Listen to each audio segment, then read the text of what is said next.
Everyone knows the date, August 24th, 79 AD. The day Mount Vesuvius buried Pompeii under ash and froze an entire city in the exact position of its final moment. You've seen the casts, the bodies curled up, arms over faces, a dog twisted mid-struggle. It's one of the most famous dates in human history. Here's the problem.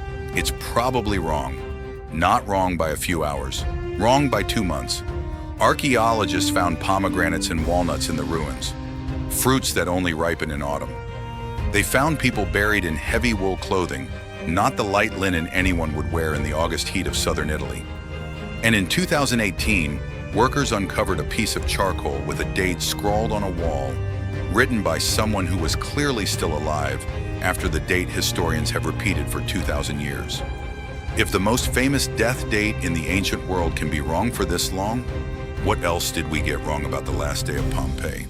To understand how a date this famous could be wrong for 2,000 years, you have to understand something about how we actually know what happened that day. Because almost everything you've ever heard about the eruption of Vesuvius comes from one man, a teenager watching from across the bay who happened to write it down. His name was Pliny the Younger, 17 years old, staying at his uncle's house in Misenum, about 20 miles across the Bay of Naples from Pompeii. His uncle, Pliny the Elder, was a naval commander and one of the most curious men of his era, the kind of man who couldn't watch something extraordinary happen without needing to get closer to it. When the cloud appeared over the mountain, shaped, the boy wrote, like an umbrella pine, a trunk rising into the sky before spreading out flat at the top, his uncle ordered a boat prepared, not to flee, to go toward it. He wanted a better look. And then, when the desperate messages started arriving from people trapped along the coast, he wanted to help. He never came back. Pliny the Elder died on the beach at Stabiae, likely suffocated by toxic gas. A heavy-set man who reportedly demanded his slaves keep bringing him food and rest breaks, even as the ash rained down, unable or unwilling to fully accept what was closing in around him. His nephew survived, and 25 years later, a historian named Tacitus asked him to write down what he remembered. That request is the only reason we have an eyewitness account at all. Pliny the Younger wrote 2 letters describing tremors that had been shaking the region for days before the eruption, tremors so common in that part of Italy that nobody thought much of them. He described the cloud, the panic, ash falling like snow, then thickening into something closer to snowfall you could choke on. Darkness at midday, so complete that he wrote it felt like being in a sealed room with the lamp put out. Not night, he was careful to specify, but the absence of light in a place that should have had it. Here's what should sit uncomfortably with you about that account. Pliny wrote it a quarter century after the fact, as an old man remembering something he witnessed as a teenager from 20 miles away. Human memory doesn't work like a recording. It reconstructs. It fills gaps with what feels true rather than what was necessarily precise. And the detail future historians would build an entire chronology around. The specific date, nonum cal septembris, 9 days before the 1st of September, August the 24th, exists in exactly one surviving copy of his letter, transcribed and retranscribed by scribes across centuries before printing existed, each transcription a chance for a single character to shift. Think about how fragile that is. An entire timeline of one of history's most studied disasters, resting on a number written down 25 years after the event, by a teenager remembering trauma, preserved through a chain of hand-copied manuscripts where a single scribe's slip of the pen could move an entire catastrophe by weeks. And for 18 centuries, nobody questioned it. Not because the evidence was airtight, because there was no reason to look for evidence that contradicted it. That's usually how these things work. Not a lie, not a cover-up, just an unexamined assumption that calcifies into fact simply because generation after generation of scholars inherited it and had no obvious reason to dig further. The digging only started because the ground itself refused to cooperate with the story. Pompeii, before any of this, was not the ruin you picture when you hear the name. It was alive. A working port city of somewhere between 11 and 20,000 people, wealthy from wine and trade, its walls covered in graffiti about lovers and gladiators and grudges. The kind of casual, human clutter that tells you people live there the way people live anywhere. Arguing, flirting, gossiping, working. It had bathhouses, brothels, bakeries with the bread still in the oven when everything stopped. It had a fast food counter on nearly every corner, stone basins built into shop fronts where you could grab a hot meal without ever sitting down. Not unlike grabbing something quick between meetings today. It was, in other words, not some distant alien civilization. It was a city full of people who would recognize a lot of your own life if you could somehow show it to them. Which is exactly what makes the timeline matter so much. Because the season a person dies and changes almost everything about how they were living in the days before. What they were eating, what they were wearing, what they were doing with their hands when the sky went dark, and the evidence buried in that ash. The specific, physical, undeniable evidence was about to tell archaeologists a story that didn't match the one they thought they already knew. The first crack in the story didn't come from a historian, it came from a botanist. For decades, archaeologists working the site had been finding organic material preserved in ways that shouldn't have been possible. Carbonized food, seeds, fruit pits, all turned into a kind of blackened fossil by the heat of the pyroclastic flow, but still identifiable if you knew what you were looking at.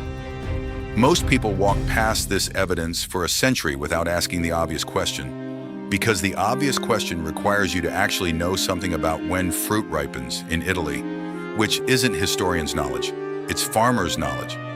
Among the remains, researchers kept finding pomegranates, walnuts, chestnuts, grapes that had already been pressed for wine, the kind of late harvest processing that happens in autumn, not in the peak of a Mediterranean August. If Pompeii died on August 24th, none of that fruit should have existed yet. Pomegranates in southern Italy ripen in September and October. Walnuts drop from the tree in October. You cannot have a bowl of ripe pomegranates in a house that was supposedly buried in late August, any more than you can find a pumpkin patch in June. The plants don't care what the history books say. They ripen when they ripen, and the ash that buried them preserved the one kind of evidence that can't be edited, rewritten, or misremembered by a traumatized teenager a quarter century later. Then came the clothing.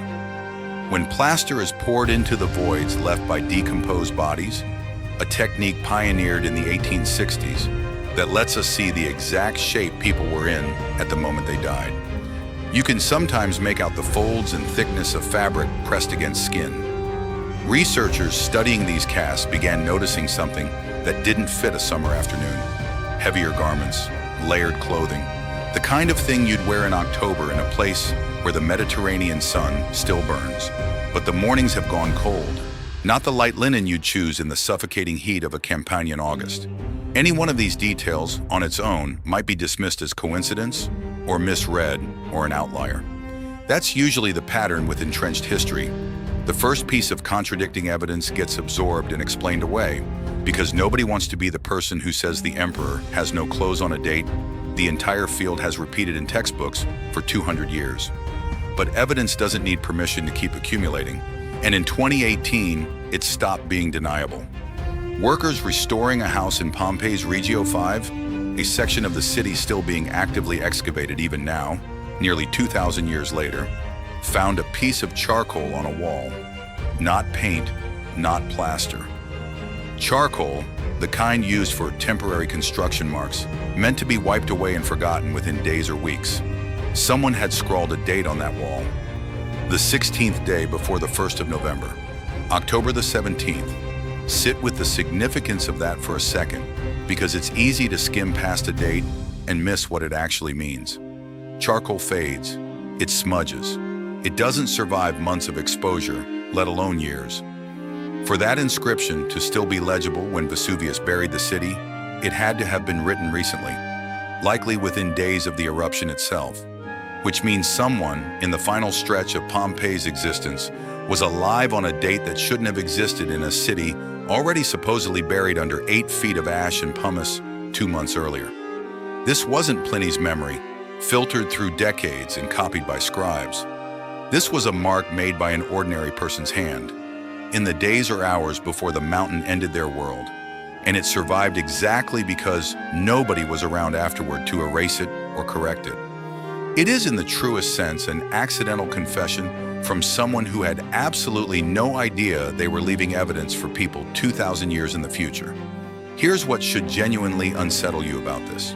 For over 200 years, professional historians, working with the same fruit remnants, the same clothing casts, sitting in the same climate records for the region, had every piece of this puzzle available to them. The pomegranates were excavated decades before anyone connected them to the date. The heavier clothing had been documented in academic papers that mostly nobody outside specialist circles ever read. It wasn't secrecy. It wasn't a cover-up by some shadowy institution protecting a false narrative. It was something more mundane and, in its own way, more disturbing. An entire field accepting an assumption so completely that nobody thought to test it against evidence that had been sitting in plain sight the entire time. That's worth remembering next time somebody hands you a fact that everyone knows.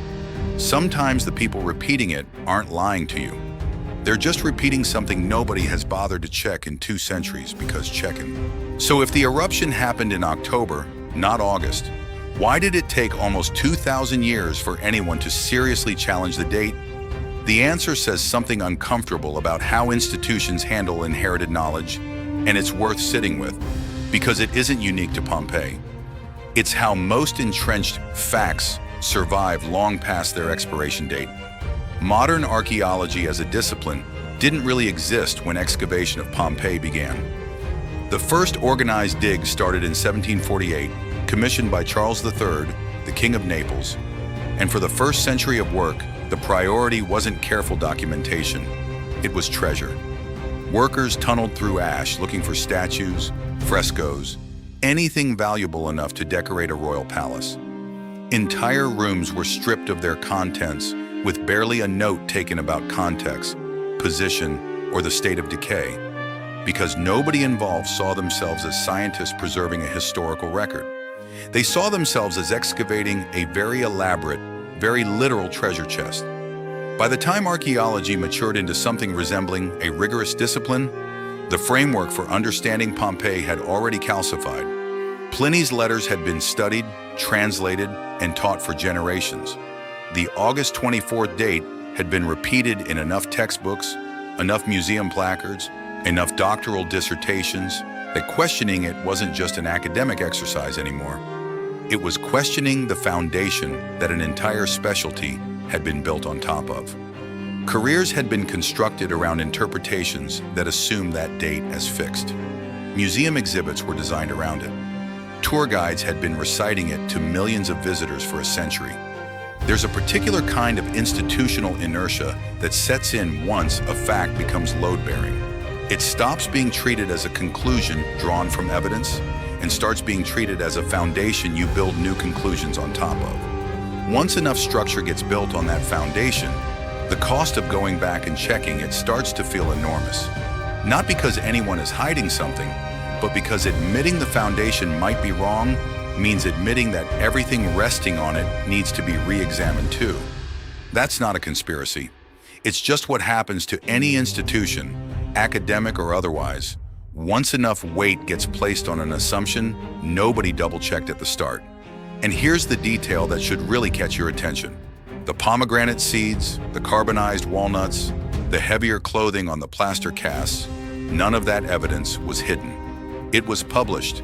It sat in academic journals, in excavation reports, in museum archives, available to anyone with the training to read it and the willingness to ask an inconvenient question. For decades, it just sat there, technically public, functionally invisible, because nobody with enough standing in the field was willing to be the one who said the 200-year-old date might need correcting.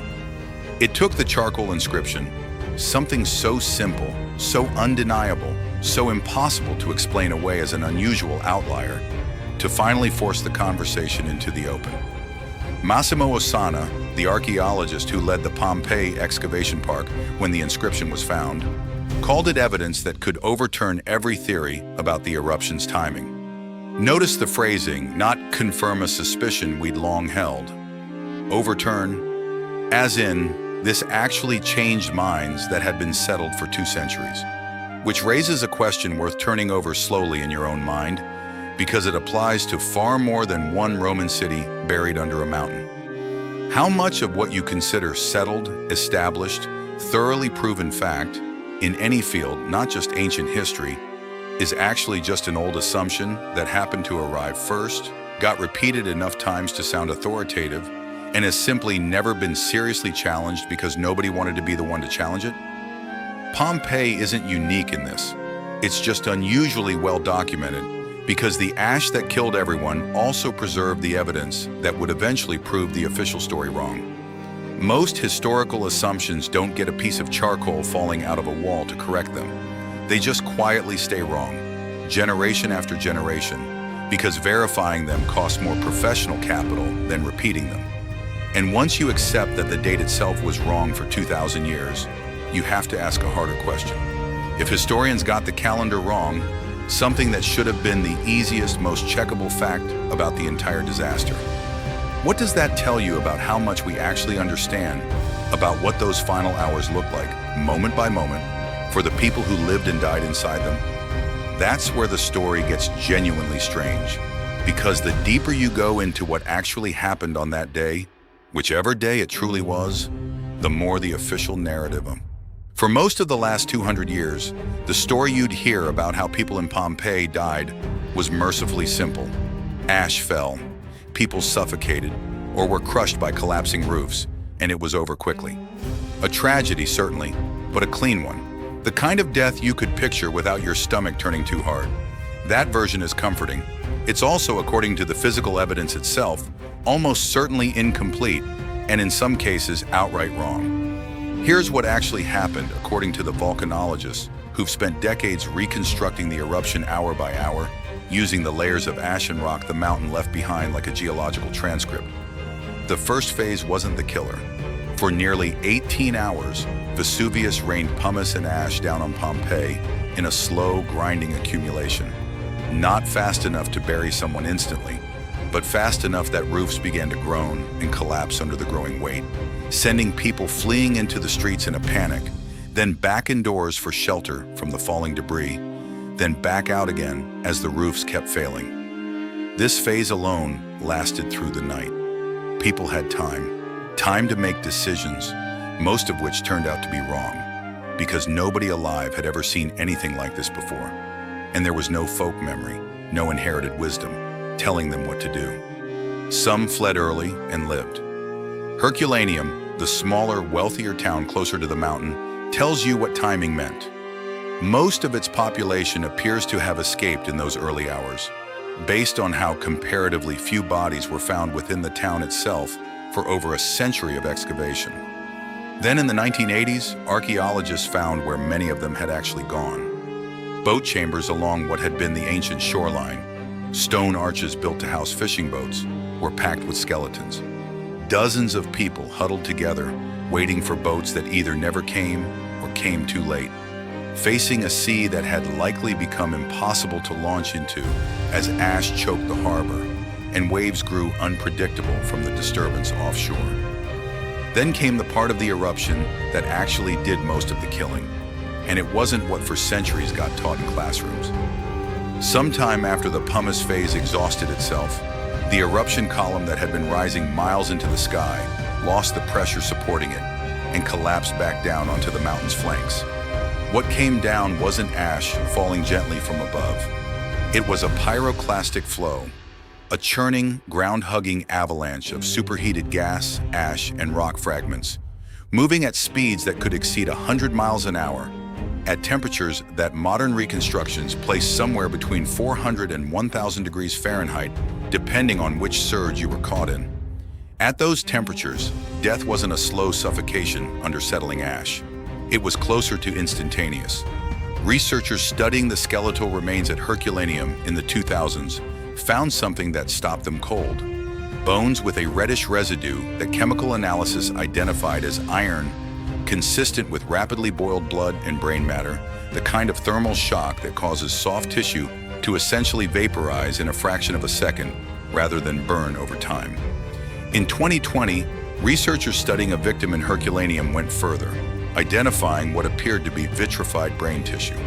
Organic matter turned to a form of black glass by heat, so extreme and so sudden that the material didn't have time to burn.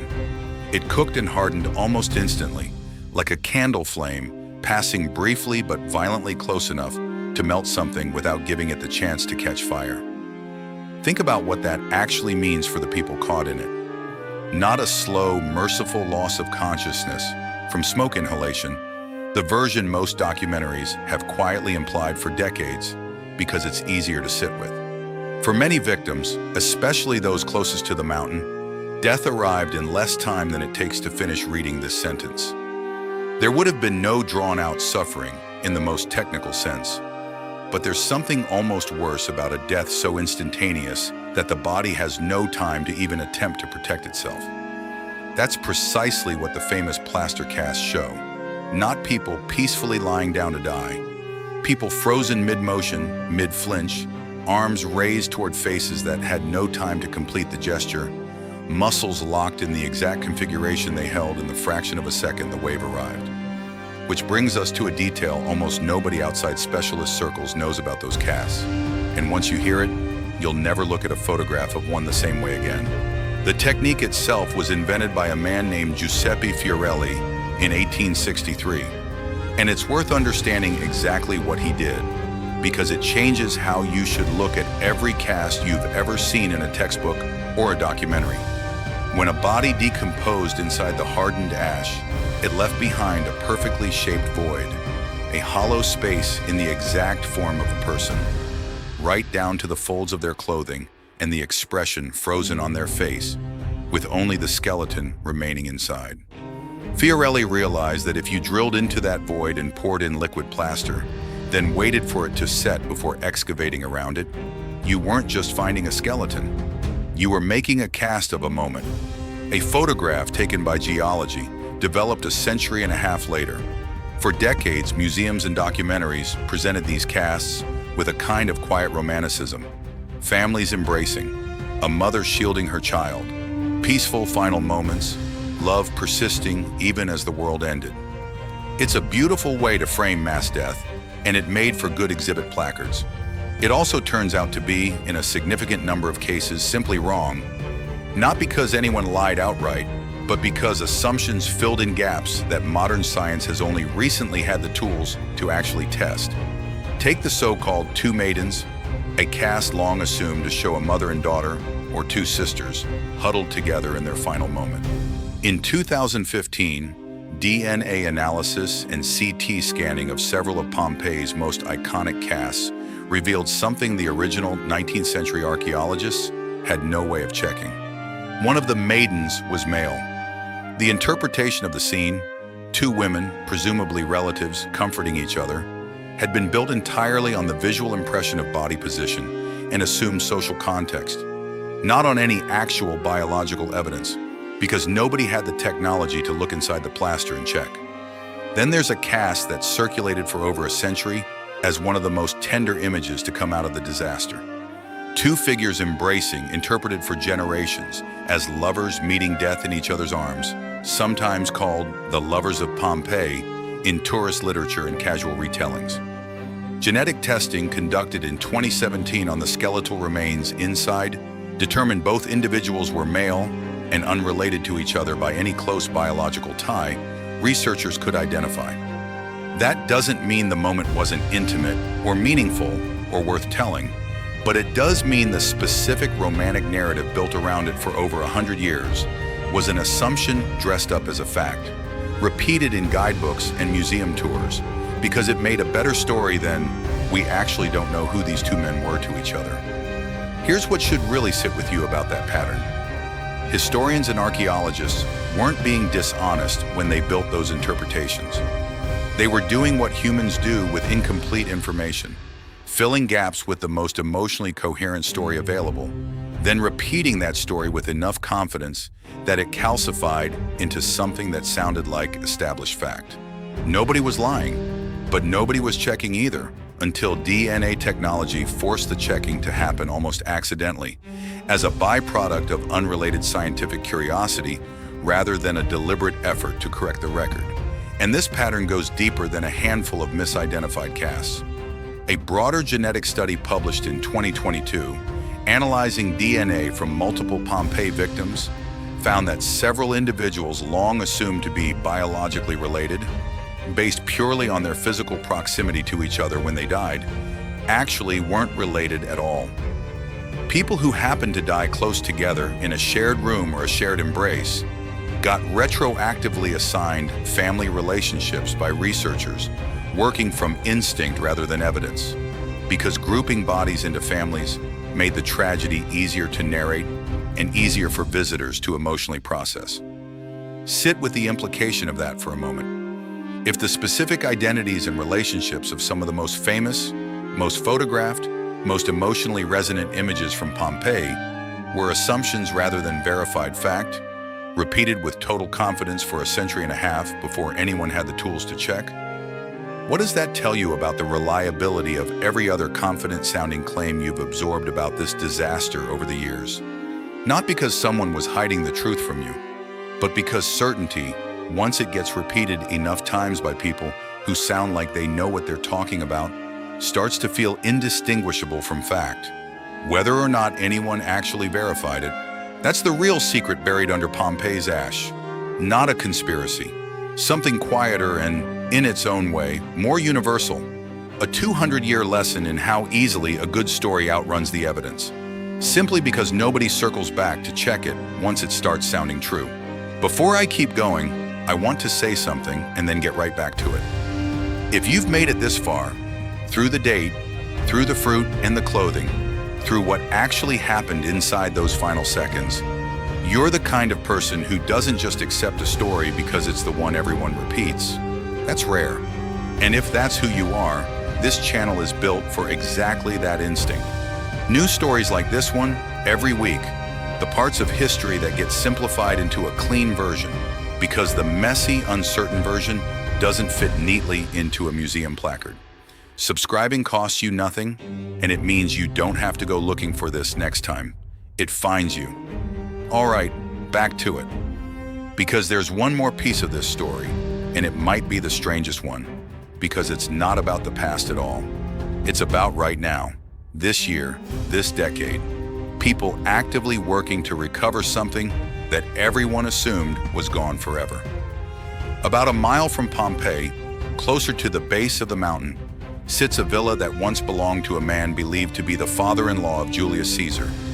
It's known today simply as the Villa of the Papyri, and when it was excavated in the 18th century, workers found something that, at first, looked worthless. Hundreds of small, blackened, cylindrical lumps, brittle as burnt toast, easily mistaken for garden waste or lumps of coal. Early excavators reportedly burned some of them for fuel or simply threw them away, having no idea what they were holding. What they were holding was a library.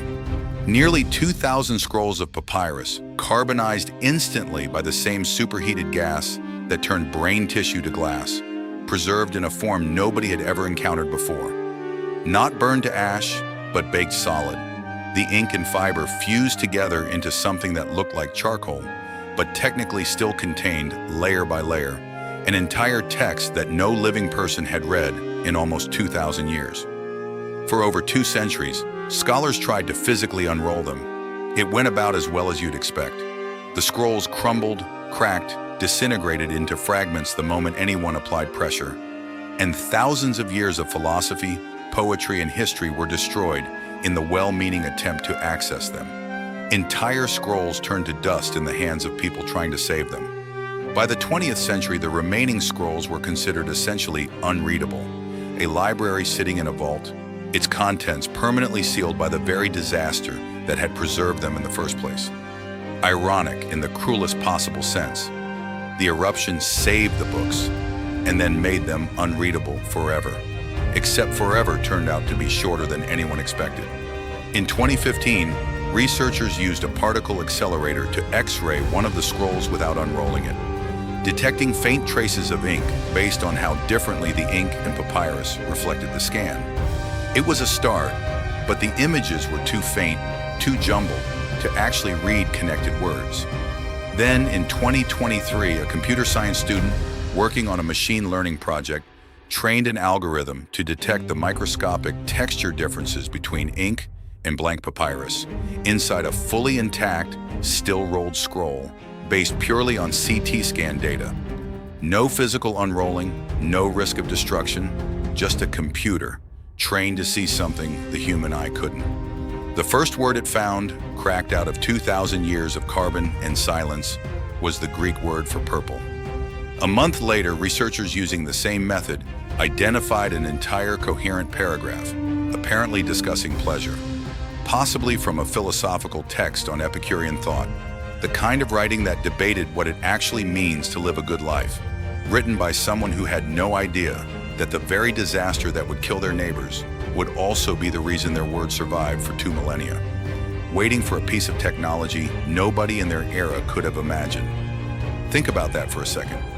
Somewhere in that villa there may be lost plays, lost histories, words from philosophers whose complete works vanished from human memory centuries ago, sitting a few feet under Italian soil right now, being pulled back into readability one carbonized fragment at a time, by people using tools built for something else entirely, and repurposed for the oldest kind of curiosity there is, wanting to know what someone else once thought, badly enough to teach a machine to read the unreadable. So here's where you actually stand after all of it. You started this video thinking you knew the date, August 24th, a number repeated so many times by so many confident voices that nobody thought to check it against a pomegranate. It turns out the calendar itself, the simplest, most checkable fact about the entire disaster, was wrong for close to 2,000 years. Not hidden, not covered up, just never seriously questioned, because questioning it meant admitting that generations of scholars had been standing on ground nobody had actually tested. You learned that the deaths themselves weren't what the placards told you either, not a slow, peaceful drift into unconsciousness. For many, it was over faster than a heartbeat. Bones boiled from the inside, brain matter turned briefly to glass, bodies locked mid-motion in a position they never had time to finish. And even the tenderness historians read into that horror, the mother and daughter, the lovers holding each other, turned out, in more than one famous case, to be a story people needed to tell themselves, built on top of bones that, once actually tested, told a different truth entirely. And underneath the mountain right now, in a villa that used to belong to a man connected to Julius Caesar, there's a library that the eruption destroyed and preserved in the same instant, sealed for 2,000 years by the very heat that saved it, being read again, word by word, by a machine trained to see something no human eye ever could. Maybe that's the actual story here. Not one city, one mountain, one bad afternoon 2,000 years ago. A pattern. Evidence sitting in plain sight for centuries, in a pomegranate, in a bone, in a scroll nobody dared touch, waiting not for a cover-up to be exposed, but simply for someone to finally look closely enough and care enough to ask whether the story they'd inherited actually held up. Most of what gets handed down to you as settled fact was never verified by the person handing it to you. It was just repeated with enough confidence that repetition started to feel like proof. Pompeii got lucky in the strangest possible way. Its physical evidence survived well enough and long enough that eventually someone had the tools to check. Most stories don't get that chance. If you made it this far, you already know this channel isn't going anywhere. New stories like this one, every week. The version underneath the version everyone already believes. Subscribing keeps you in that loop. And if this one actually changed how you think about something you thought you already knew, send it to 5 people who'd sit through all 45 minutes with you. Not everyone will. Some people do. Leave a comment, a real one. Tell me what actually stuck with you. And if there's a place, an event, a story you've always accepted at face value but never actually questioned, tell me. That might be exactly where we go looking next.